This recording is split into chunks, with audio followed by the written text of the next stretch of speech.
essa aqui? Em pouco mais de 10 anos, dobra o número de brasileiros que moram sozinhos. O nosso instinto, né? A nossa tendência é imaginar que com a crise se tornando cada vez pior, as pessoas vão buscar alternativas para dividir aluguel, voltar a morar com os pais. Como é que é isso aqui, Renato? O que explica esse fenômeno? Bom dia para você.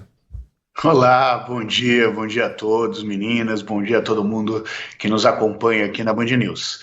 Os dados são interessantes e não são de hoje, né? Para o ouvinte da Band News ter uma ideia, pense em 2000. 2000 é aquele momento em que boa parte da geração Z estava nascendo. Esses são os mais jovens aí. Em 2000, o número de brasileiros que moravam sozinhos era de 4,2 milhões de pessoas. Esse número por si só já podia parecer um número bastante significativo. Mas nós chegamos em 2012 a 7,2 milhões de pessoas que moram sozinhas. Hoje, esse número corresponde a 15% das famílias brasileiras, que são quase 11 milhões de pessoas. O que a gente vê é um processo crescente de números de brasileiros que, ao invés de ficar morando aí com a sua família, acaba indo para domicílios unipessoais, que nós chamamos aqui do nome mais técnico. Megali, isso parece interessante porque, numa primeira vista, vai contra aquela tendência de que, olha, os jovens estão passando mais tempo na casa dos pais, demorando mais tempo para sair de casa, o que é verdade. Só que é só meia verdade. A outra metade da história é que os brasileiros estão vivendo mais. E ao viver mais, os filhos saem de casa e os pais permanecem morando sozinhos. Esse número é maior entre as mulheres, né? Hoje nós temos aí, as mulheres representam aí 60% desses domicílios unipessoais. E nesses domicílios unipessoais, que são, como eu disse, 6 de cada 10 são formados por uma mulher, a maioria tem 60 anos ou mais. A maioria tem 60 Olha anos ou mais. só. Ou Renato, seja, oi? então isso tem a ver, eu lembro que nós dois conversamos há alguns anos aí, faz o quê? Uns 5 anos, com uma outra pesquisa tua, que era as vovós não são mais Dona Benta. Os velhinhos que não querem mais ficar cuidando de neto, morando com filho, querem independência, querem curtir a vida e morar sozinho, é isso?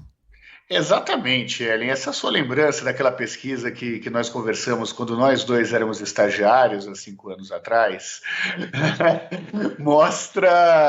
mostrava um processo de emancipação, inclusive, dos mais velhos. O que muda, inclusive, a ideia do que é ser ou não ser mais velho. Imagina que quando se falava, não, as pessoas mais velhas, há 15 anos atrás, você estava falando de pessoas de 60 anos de idade. Hoje, as pessoas mais velhas, com o aumento da expectativa de vida da população, nós estamos falando de pessoas com mais de 80 anos de idade. O que a gente está vendo aqui? Um movimento de famílias que, por mais que, de fato, os jovens demorem mais tempo para sair de casa, a população está vivendo muito mais. Aquelas grandes casas em que muitas vezes as famílias foram criadas no passado, independente da renda, tá? A gente tem casas muito grandes aí no interior do Brasil, que não são de alta renda, que não são nem de classe média, nós estamos falando mais de um brasileiro das classes C e D, que também não moram em apartamentos, moram em casas. Essas casas começam a ficar muito grandes quando os netos e os filhos saem de casa. E as pessoas procuram apartamentos menores. E isso tem um efeito, pasme, no mercado imobiliário. Imagine que os apartamentos que mais crescem de valor no mercado imobiliário, os aluguéis que lideram o topo do mercado imobiliário, são dos apartamentos de só um quarto. Mas que curioso que boa parte do público-alvo desses apartamentos sejam aquilo que a gente chamava de idosos. Eu não vou chamar alguém de 61 anos de idoso. Não é mais.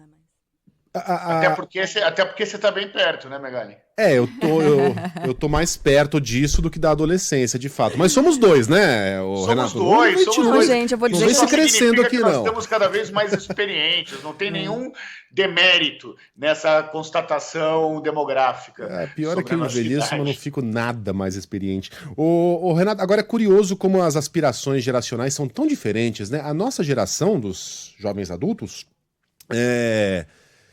ela tinha uma sede gigantesca de independência, né? Independência, no nosso caso, era estar fora de casa o mais rápido possível. Pegava até mal você falar que morava com os pais.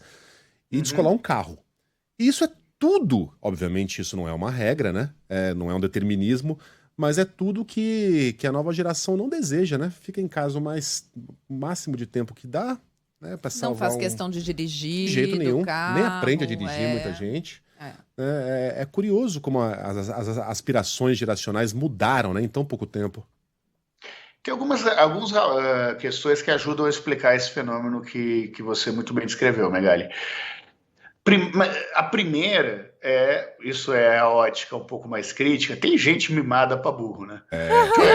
Vamos falar a verdade. A primeira questão mais na casa, mas tem muita gente mimada, fala pra quê? Casa, comida, roupa lavada, com pais mais liberais, que são da nossa geração, que falam, não, leva amigo em casa, leva o namorado, leva a namorada, tal, isso é um lado. Mas é só um lado. Tem uma outra questão que muda, é a lógica de posse, né? Essa nova geração, essa geração dos aplicativos, essa geração de aplicativos de aluguel, de carro, de moto, ela não precisa dizer que é dona de alguma coisa. As relações são mais fluídas, assim como o sistema de posse que elas têm são mais fluidos. Então, se algum tempo atrás os filhos queriam sair da casa dos pais, o que os números hoje mostram sobre esses domicílios unipessoais é que são os pais que não aguentam mais ter os filhos dentro de casa.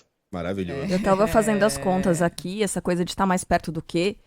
Eu moro faz mais tempo sozinha do que eu morei com os meus pais.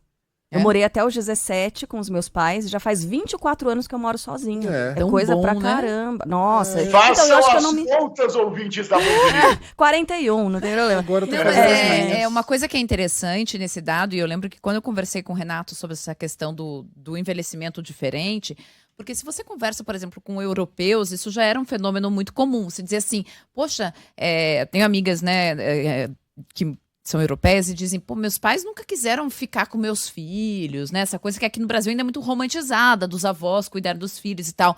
E agora isso é um fenômeno que a gente está vendo no Brasil, essa coisa de, pai, mãe, toma conta aí dos netos. Não, eu tenho mais o que fazer. Aí tem vários ouvintes aqui que estão trazendo esse relato agora. Não, minha mãe tá com 72, tá começando uma pós-graduação e não tem essa não de deixa a criança aqui na sexta-feira, busca na segunda. Tem mais o que fazer da minha vida. Olha, e tem mais um relato aqui que eu achei interessantíssimo, Renato, que é o seguinte, olha, o Diogo, eu tenho 32 anos, estou casado. Ele coloca, ainda estou casado. Mas tenho muitos amigos nessa faixa etária que moram sozinhos porque se separaram. Tem também, né? Esse fenômeno aí das pessoas que estão morando sozinhas porque... Eu lembro na nossa conversa com a Ellen que a gente tinha um outro aspecto também, né? Que o senso comum achava que eram os jovens que moravam sozinhos. Que era aquele sujeito que veio do interior para estudar, para trabalhar, que era quase um baladeiro, solteirão e tudo mais. E o que os números continuam mostrando é que isso não é verdade. Além de nós termos mais mulheres do que homens morando sozinhos, o perfil é de pessoas mais velhas, que querem cada vez mais terem o seu espaço independente aí daquilo que durante anos foi visto como obrigação, mesmo nunca tendo sido, de funcionarem como babá de luxos de filhos mimados. Isso. Cara, morar sozinho é bom demais. Nossa, é maravilhoso. Senhora. Nossa, não tem como. É muito bom. Renato, abração, até semana que vem. Um beijo para todo mundo, bom final de semana.